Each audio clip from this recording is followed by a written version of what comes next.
Il y a plusieurs milliers d'années le fleuve Niger remontait vers le nord comme le fait le Nil, mais avec l'apparition du désert du Sahara et des dunes de sable de plus de 300 mètres de haut et mouvantes voyageant au gré des vents, le lit du Niger a été ensablé et le fleuve a rejoint un autre fleuve vers le sud.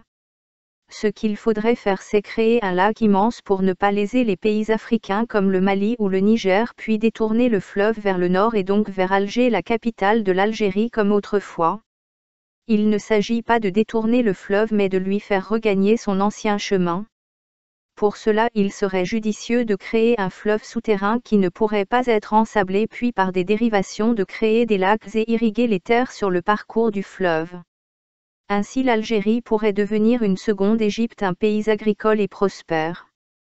La France aussi avait tenté de ramener le fleuve Niger vers le nord et de créer des barrages et des lacs pour imiter les Anglais qui ont pu irriguer des terres après avoir construit un barrage sur le Nil afin de produire du coton pour leurs industries textiles.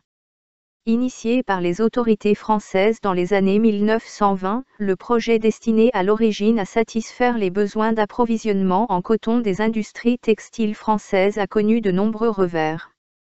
Repris en main par les autorités maliennes à l'indépendance du pays en 1960, l'Office du Niger est réformé et la culture du coton y est abandonnée au profit du riz. Avec ses 100 000 hectares de terres irriguées, l'Office du Niger compte aujourd'hui parmi les plus grands aménagements hydro-agricoles du continent africain et contribue fortement à la sécurité alimentaire du Mali avec une production annuelle d'environ de 500 000 tonnes de riz.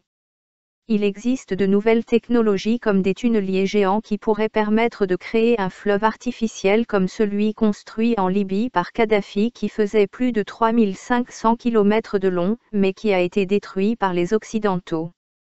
Ce fleuve avait coûté environ 30 milliards de dollars.